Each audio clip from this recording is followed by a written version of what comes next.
Hey everyone, it's Richard watching The Plain Bagel. As you might have heard, there's been a bit of a gold rush in the markets lately. No, I'm not talking about AI stocks or Bitcoin, but this time actual gold, because the precious metal has seen its price surge year to date by over 60%, reaching a new all-time high of nearly $4,400 earlier this week. A rally that's even extended to silver, which itself has surged by a similar degree to new all-time highs. And we've seen a real mania around the shiny metal. People have been circling blocks, lining up outside of gold dealers in Australia and Vietnam. Interest in buy gold searches have reached all-time highs. I decided to crack this out of the costume box. Even Donald Trump has gone in on the action, accumulating gold himself on the walls of the Oval Office. Albeit I've been informed that some of it is just plastic spray painted that color, which is a bit awkward to be caught with faking gold like that. By the way, this is a dollar bill. I don't know if you saw that, but yeah, I'm gonna take this off.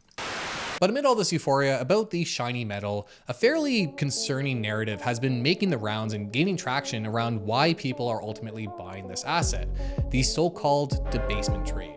The idea that amid ballooning deficits, political turmoil, and gold buying activity from central banks, that the rise in gold's price actually reflects a world that's preparing for the inevitable collapse or replacement of the US dollar. That we are fast approaching the end of the old world order and quickly reaching the beginning of the older world order, I guess, because we're talking about gold here.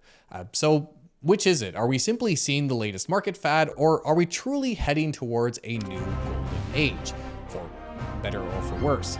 Well, that's what we'll try to decipher in today's video, to discuss gold as an investment class, the different narratives around why it's reaching new all-time highs, and some considerations worth going through before you really subscribe to either story here. A quick thank you to Brilliant for sponsoring today's video. Stick around until the end to learn about how you can start learning math, coding, and other topics for free, and get a discount on an annual subscription. Before hopping into it, let's start with a high-level overview of why investors generally buy gold in the first place. If this is something that you're familiar with, you can skip this section using the timestamps in the description down below. But for the uninitiated, the idea of buying gold as an investment probably seems pretty bizarre. After all, gold doesn't produce any sort of cash flow or yield, and while it does have those industrial uses that gives it that sort of commodity value, 44% of demand is simply for financial purposes, with roughly a fifth of all gold ever mined simply being held by central banks. So why is it that people park their money in this very specific precious metal? Well, there are a few reasons for it. For one, the market tends to view gold as a safe haven investment. That is something that will retain or even grow its value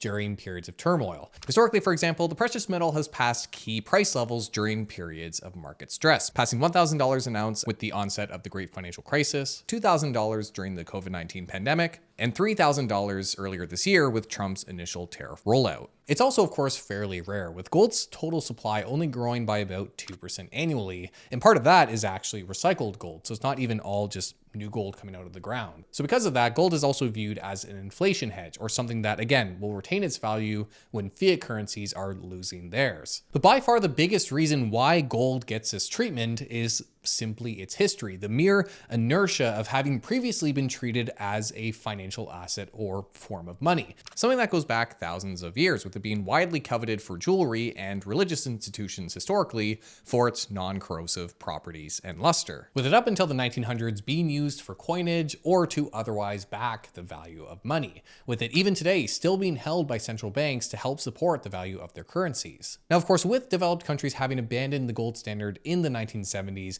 there's long been some controversy over the role of gold in the modern economy, with some viewing it as a relic of a time long past, much like seashells or rhinestones, while others are adamant that even today, it's the only form of money worth anything. But this debate over gold is really nothing new. So-called gold bugs, or gold enthusiasts, have been rooting for its resurgence for quite some time. But what's fueling the precious metal rally today? What's brought it back in fashion? Well, probably not this, but Donald Trump has interestingly played a role in the price resurgence. As mentioned, investors tend to flock to the precious metal during periods of uncertainty and, well, Look around. For one, there's the economic uncertainty. As we all know, Trump's tariffs have been causing quite a bit of upheaval for global supply chains for most of this year. And recently, we've seen tensions reignite between China and the United States, with Trump threatening a 100% tariff against Chinese goods starting November 1st. And while the boom around AI has certainly bolstered activity in the economy, a number of analysts have been ringing the alarm bells warning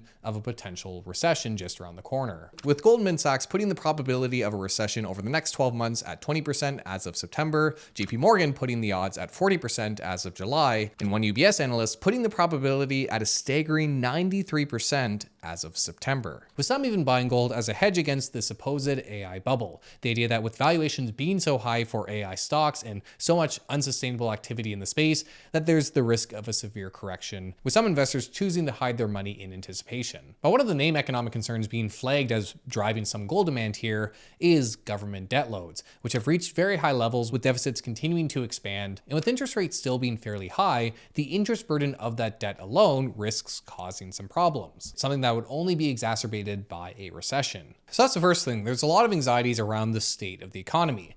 A second factor driving this gold demand has been the political uncertainty, headlined again by none other than Donald Trump, whose unconventional whiplash policies and actions have raised concerns over America's checks and balances and the overall integrity of the US dollar, with there being particular concern over Trump's targeting of the Federal Reserve, with Donald Trump having publicly criticized and attempted to pressure Jerome Powell to cut interest rates, and having attempted to fire Federal Reserve Board member Lisa Cook over seemingly unfounded mortgage fraud allegations, with the intent there seeming to be to replace her with someone more willing to follow Donald Trump's direction. In addition to the concerns around the Federal Reserve, there's also the government shutdown, which has recently become the second longest in history, with Democrats and Republicans refusing to compromise on a spending bill to keep the government open, something that seemingly helped get gold across the $4,000 mark earlier this month. And importantly, it's not just the US experiencing political turmoil here. In France, the Eurozone's second largest economy, we've seen the country go through 4 different prime ministers in less than 2 years amid political divides in parliament, with even the current prime minister having recently resigned only to be later reappointed. And with the appointment of a stimulus-friendly prime minister in Japan, there are concerns that the debt-heavy country will see further deficits in the future, with both these countries seeing their bond yields increase, representing weak demand for government bonds. So with all this uncertainty, you can see why many investors have been migrating to gold here as a safe haven asset.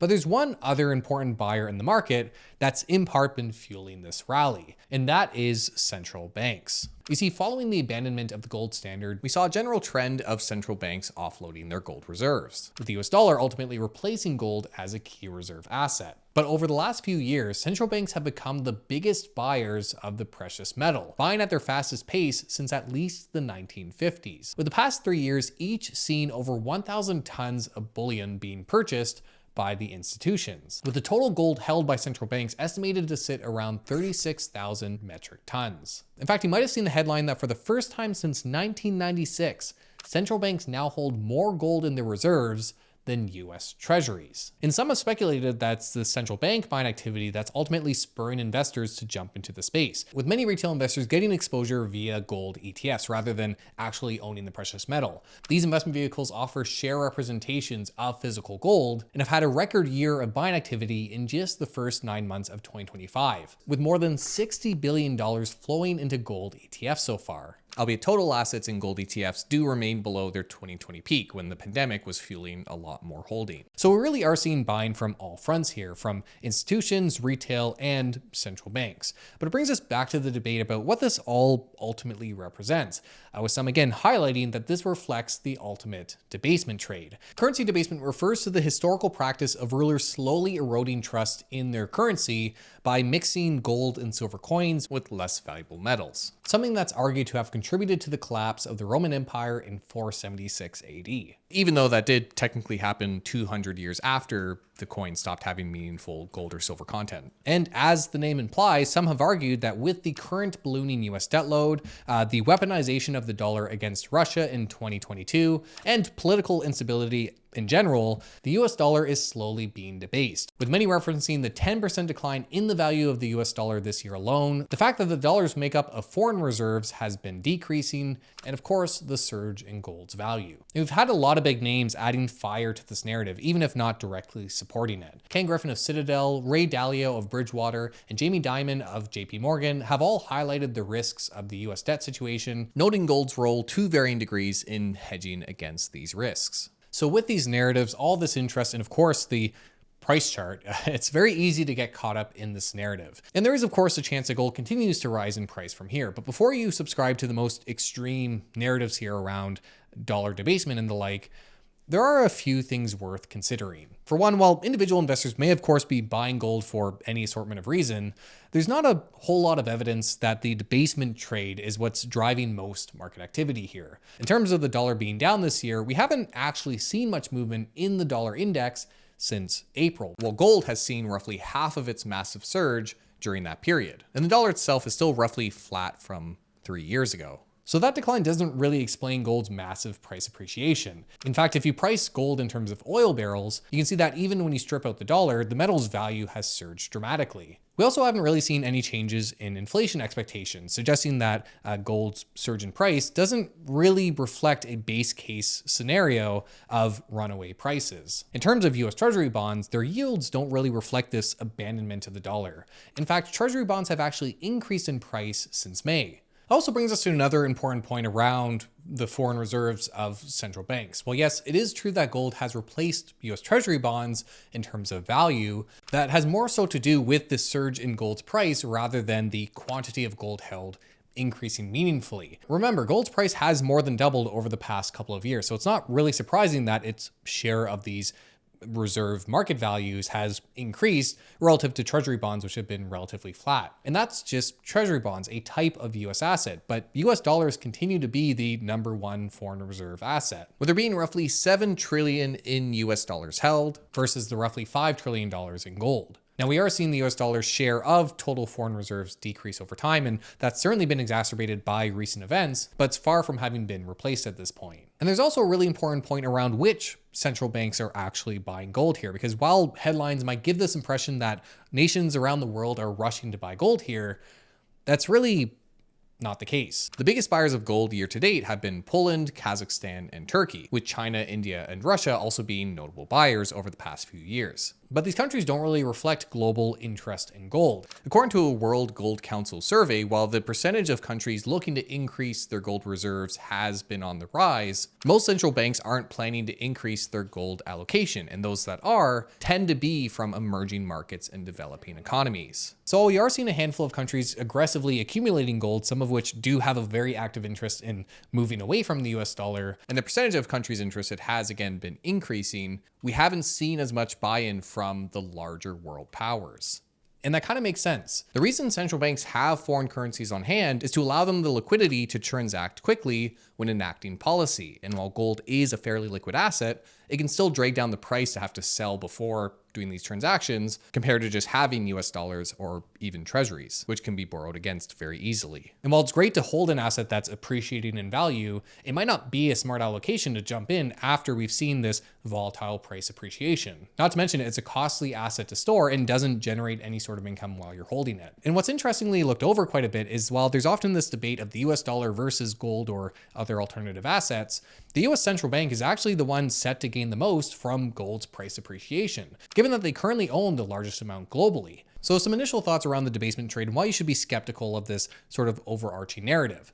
The second big consideration here is that while gold is often treated by investors as this safe and secure store of value, it's worth highlighting that historically, that property hasn't always held. It's easy to get caught up in the belief that because of gold's rarity, its value will mathematically increase over time as the dollar experiences inflation. But in the past, there have been extended periods where gold's value has fallen against the US dollar, with there being a 20-year period starting in the 1980s where gold fell in price. And something being scarce doesn't inherently draw demand. Palladium, for example, is a metal that's actually 30 times more rare than gold that currently trades at 1/3 of gold's price. Because again, a lot of gold's demand is based on its historical inertia, not strictly speaking its scarcity. And with the sharp increase in gold's price that we've seen, there's naturally the risk of a correction. Bank of America analysts have highlighted that this sort of price movement has only occurred 3 times before historically, each of which were followed by 20 to 33% declines. And at least one of those declines was actually fueled by central banks themselves, a sell-off that only ended when they signed the Washington Agreement, agreeing to limit how much gold they would sell. And while it's certainly too early to call it a reversal, we have already seen the metal drop over 5% from its peak reached earlier this week, demonstrating that this safe haven asset can get quite volatile when people are rushing into it.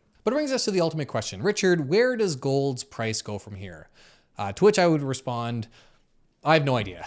Again, as mentioned, hopefully it goes to emphasize that the price of the asset is really based on future demand trends, which are hard to determine. If we see a cooling of the political and economic environment, or interestingly, if we see rising yields, which itself could demonstrate a weakness for US Treasuries, those are all factors that have been highlighted as things that could lead to a cooling of gold prices. And with gold price surging amid a seemingly perfect storm of factors, the reversal of any one of these things, whether it be a trade deal with China or a reopening of the government, could contribute to a pullback. But the truth is that we just don't know where things will go from here, whether the political situation will continue to heat up or if we see agreements around tariffs and trade deals. Because there's so many factors at play, it's impossible to predict the demand trends for something like gold over time. And historically, you can see that demand has fluctuated quite a bit. Now, it's not to say everyone buying gold right now has this sort of doom and gloom expectation. Some are just buying it as this hedge against tail risks, something that they're willing to spend the money and potentially lose it for the sake of just offsetting any sort of